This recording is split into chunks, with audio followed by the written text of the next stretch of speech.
Hi everyone. 2020 has been a fantastic year for SpaceX, and we're going to discuss their accomplishments in this video. China also this past week made an important announcement about their manned space station that they expect to put in orbit around the Earth. Welcome to Reaching for the Moon, hosted by me, Ed Grace. For those of you that don't know me, I worked on the Apollo program for 10 years while I was at MIT, and I was a member of the mission operations team awarded the Presidential Medal of Freedom on Apollo 13. Hit the subscribe button now. That way you're going to be notified every time that Reaching for the Moon posts a new video. By the way, how do you like my new Texas space shirt? Let's get on with the video. China has been very active in space exploration, space missions recently.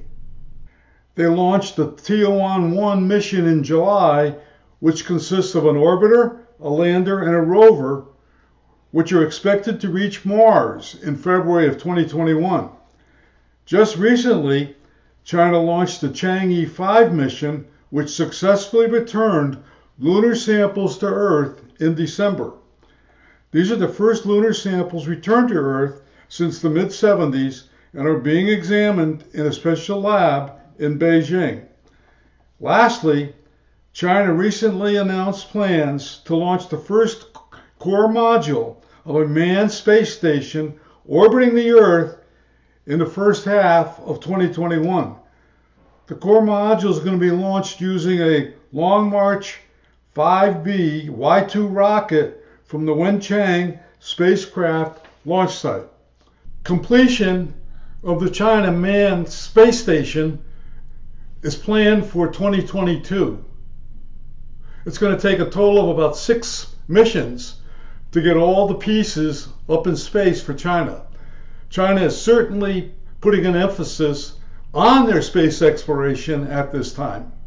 Interestingly, China was not invited to participate in NASA's Artemis Return to the Moon 2024 program and was not a signer of the Artemis Accords. I don't know what you think, but I certainly don't have warm and fuzzy feelings about China having their manned space station orbiting above us. Okay, let's move on. Let's go take a look at SpaceX and let's see what accomplishments they made in 2020. They launched 26 missions in 2020, breaking their previous calendar year record of 21, which was set in 2018. This year's launches included the 100th of its workhorse Falcon 9 rocket and its 100th successful space-related mission. SpaceX CEO Elon Musk continues to set new standards for the industry.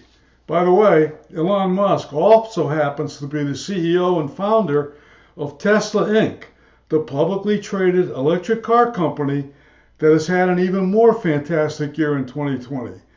Tesla has grown unbelievably and was recently added as one of the companies included in the Dow Jones Index.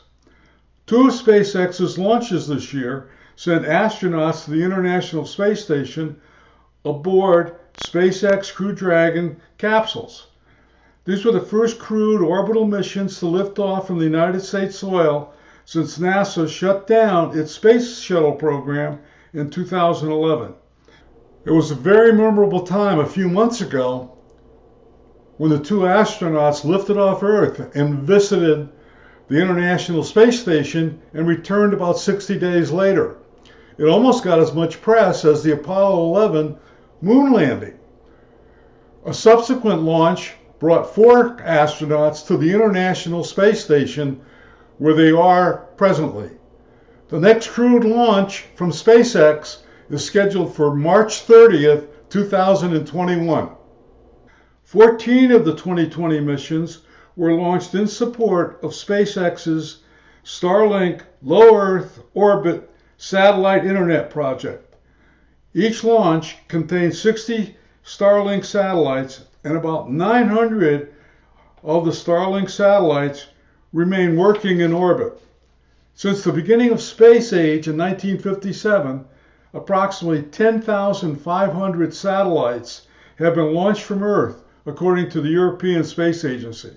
It's estimated that approximately 3,300 of those satellites are currently orbiting the Earth. That means that SpaceX, with their Starlink network, owns about 1/3 of the satellites that are currently in orbit around Earth.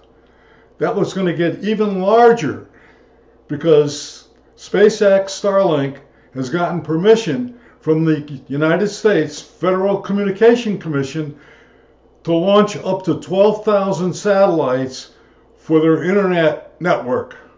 However, apparently 900 satellites is sufficient to provide an acceptable level of internet coverage in some northern hemisphere areas.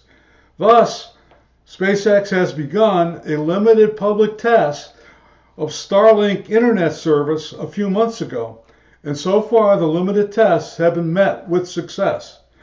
Just recently, the FCC granted SpaceX nearly $900 million in subsidies to bring internet broadband to rural areas across the U.S.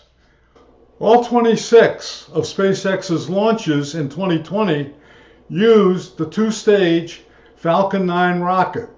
The Falcon 9 is designed with a reusable first stage.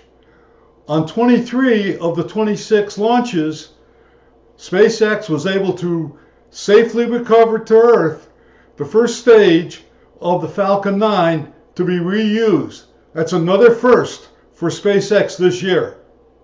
Also in 2020, NASA awarded SpaceX an Artemis human landing system first phase contract for a variant of SpaceX's Starship spacecraft to land NASA astronauts on the moon.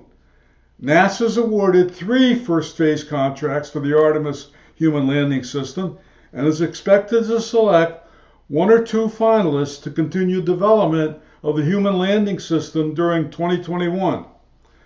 Lastly, SpaceX's prototype Starship SN9, the spacecraft that SpaceX is developing to take people to and from Mars, the Moon, and other distant destinations, is expected to complete its next test flight from SpaceX's Boca Chica spaceport in early 2021. From all aspects, SpaceX had a fantastic year in 2020. Exciting time for SpaceX followers. With that, I'm going to close today's video. If you like the video, give us a like. Hit the subscribe button so that you can be notified every time Reaching for the Moon posts a new video. If you have any questions, leave them in the comments section and we'll answer them. And put in there whether you like my Texas Exploration shirt. Thank you for watching, and remember always, failure is not an option. Bye.